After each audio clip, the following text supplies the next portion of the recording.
আসসালামু আলাইকুম everyone, welcome back to the second episode of our Sajek tour. গত এপিসোডে আমরা আপনাদের সাথে শেয়ার করেছি আমাদের সাজেকের প্রথম দিনের এক্সপেরিয়েন্স, রিসোর্ট, পরিবেশ এবং আশেপাশের সুন্দর মুহূর্তগুলো। আপনি যদি এখনো সেটা না দেখে থাকেন তাহলে উপরের বাটনে ক্লিক করে দেখে নিতে পারেন। সো রাইট নাও আমরা রওনা হয়েছি সাজেকের সর্বোচ্চ চূড়া কংলাক পাহাড়ের উদ্দেশ্যে। এটাই হচ্ছে আমাদের ভাড়া করা গাড়ি, যেটা আমরা খাগড়াছড়ি থেকে নিয়েছিলাম।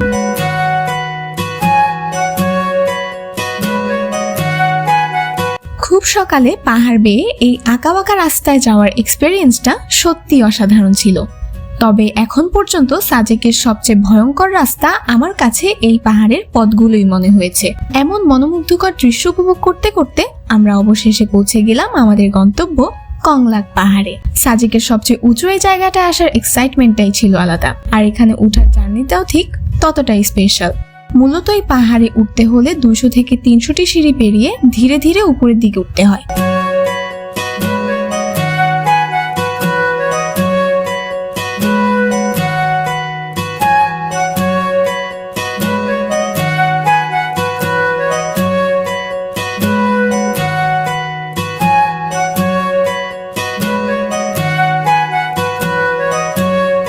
পাহাড় কেটে বানানো এই আঁকাবাঁকা সিঁড়িগুলো শুধু চলার পথই না, বরং পুরো এক্সপেরিয়েন্সটাকে আরো অ্যাডভেঞ্চার আর সিনেম্যাটিক করে তোলে।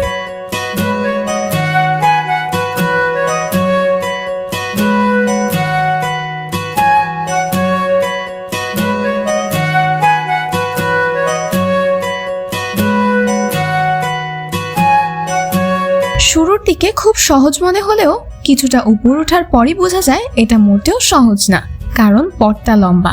সব মিলিয়ে এই উঠার জার্নিটা শুধু কষ্টের ছিল না, বরং কষ্টের মাঝেও ছিল আনন্দ, এক্সাইটমেন্ট আর এক ধরনের অ্যাডভেঞ্চারের অনুভূতি। উপরে উঠে কিছুক্ষণ আমরা চায়ের বিশ্রাম নিলাম। চারপাশে পাহাড়ের হাওয়া আর 1 কাপ গরম চা যেন পুরো ক্লান্তিটাই ধীরে ধীরে কমিয়ে দিচ্ছিল। ঠিক তখনই হঠাৎ চোখে পড়লো একজোড়া টিয়া পাখি। সবুজ পাহাড়ের মাঝে তাদের ছোট ছোট মুভমেন্ট যেন পুরো দৃশ্যটাকে আরো জীবন্ত করে তুলেছিল। আর এই জায়গাটার আরেকটা সুন্দর দিক ছিল চারপাশে ছড়িয়ে থাকা নানা ধরনের ফুল, বিশেষ করে কাঠগোলাপের সৌরভ আর সৌন্দর্য সত্যি মনকে শান্ত করে দিচ্ছিল। সব মিলিয়ে ক্লান্তির মাঝেও এই ছোট ছোট মুহূর্তগুলো, যেমন চা, পাখি আর ফুল, সবকিছু মিলে জায়গাটাকে একদম স্বপ্নের মতো শান্ত আর সুন্দর করে তুলেছিল। যাই হোক, এখান থেকে আমাদের আরেকটু উপরে উঠতে হবে। প্রায় 10 থেকে 15টা সিঁড়ি বাকি ছিল, যেটা পেরোলেই আমরা পৌঁছে যাব সাজেক ভ্যালির সর্বোচ্চ পয়েন্টে।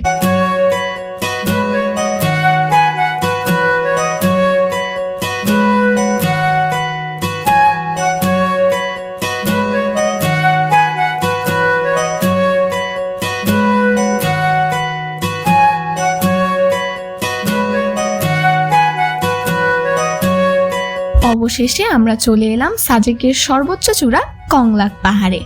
সত্যি বলতে উপরে উঠে প্রথম যে অনুভূতিটা হয়, ভিউটা অনেকটাই একই রকম, যেটা আমরা সাজেকের 0 পয়েন্ট থেকেও দেখেছিলাম, কিন্তু তবুও একটা আলাদা ব্যাপার আছে, কারণ এটি সাজেকের সবচেয়ে উঁচু জায়গা। তাই ভাবলাম এখানে এসেছি যখন পুরোটা একবার ঘুরে দেখি। আর সত্যি বলতে এখান থেকে দাঁড়িয়ে চারপাশটা দেখতে বেশ ভালোই লাগছিল। সব মিলিয়ে পুরো পরিবেশটাই যেন মনকে রিফ্রেশ করে দিচ্ছিল।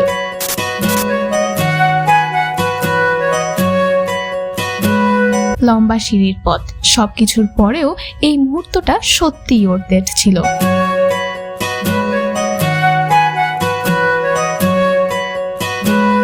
যাই হোক, এখানে কিছুটা সময় স্পেন্ড করে আমরা এখন ব্যাক করছি 0 পয়েন্টের দিকে।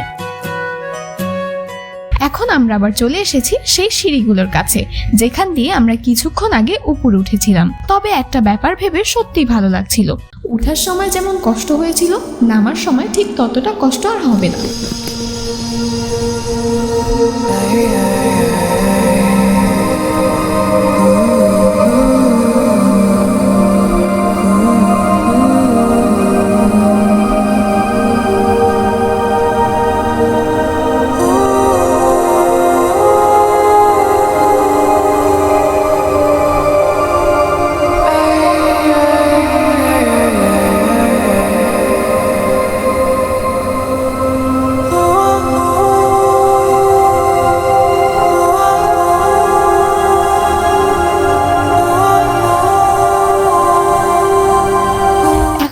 আমাদের গাড়ির কাছে ফিরে এসেছি এবং আবার রওনা হয়েছে 0 পয়েন্টের দিকে।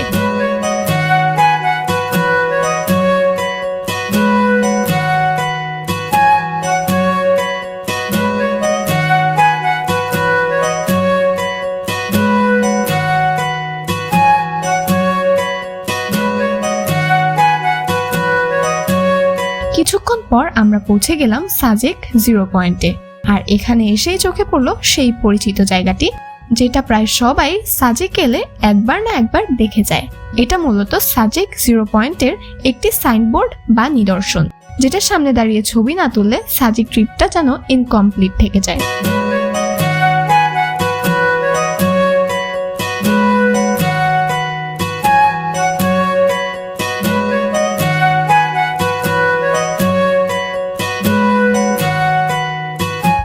লেটার আমরা চলে এসেছি এখানকার একটি রেস্টুরেন্টে আমাদের ব্রেকফাস্ট করার জন্য। রেস্টুরেন্টটা সত্যি অনেক সুন্দর ছিল, চারপাশে শুধু পাহাড় আর সবুজের সমাহার। এমন পরিবেশে বসে খাওয়ার অভিজ্ঞতাটা একদম আলাদা, যেন প্রকৃতির মাঝেই বসে আছি। যাই হোক, আজকে এখানে আমাদের শেষ দিন। ব্রেকফাস্ট শেষ করে আমরা প্রথম স্পটের সিদ্ধান্ত নিলাম সাজেক ছেড়ে ফেরার। এই পুরো জার্নিটা ছিল সত্যি বলতে একদম ভয়ঙ্কর সুন্দর। প্রকৃতির এমন সৌন্দর্য যা একসাথে শান্তি আর রোমাঞ্চ দুটোই দেয়। এখন আমরা আবার শুরু করেছি আমাদের সেই real life roller coaster journey. সাজেকের এই আঁকাবাঁকা পাহাড়ি রাস্তায় ফিরতি পথ। আর এখানকার একটা খুব সুন্দর মুহূর্ত চোখে পড়ার মতো ছিল। যখন আমরা ফিরে আসছিলাম, ছোট ছোট বাচ্চারা হাত নেড়ে আমাদের বিদায় জানাচ্ছিল। আসলে এই রাস্তায় আসার সময় অনেক টুরিস্টই তাদের জন্য চকলেট নিয়ে আসে, আমরাও সেটা করেছিলাম। তাদের মুখে সেই ছোট্ট হাসিটা সত্যি মন ছুঁয়ে যায়। আপনারাও যারা এখানে আসবেন অবশ্যই কিছু চকলেট সাথে রাখবেন, তাদের দিলে তারা সত্যি অনেক খুশি হয়। সব মিলিয়ে এখন আমরা এই ট্রিপের শেষের দিকে। আর এক কথায় যদি বলতে হয়, পুরো জার্নিটা ছিল অ্যাবসলিউটলি অ্যামেজিং। আর আমাদের এই ট্যুর সিরিজের পরের ভিডিও আসবে কক্সবাজার নিয়ে। খুব দ্রুতই আমাদের ইউটিউব চ্যানেলে ভিডিওটি দেখতে পাবেন। আর এই ভিডিওটা ভালো লেগে থাকলে অবশ্যই লাইক, কমেন্ট এন্ড সাবস্ক্রাইব করে পাশে থাকবেন। দেখা হচ্ছে কক্সবাজারের ব্লগে। আল্লাহ হাফেজ।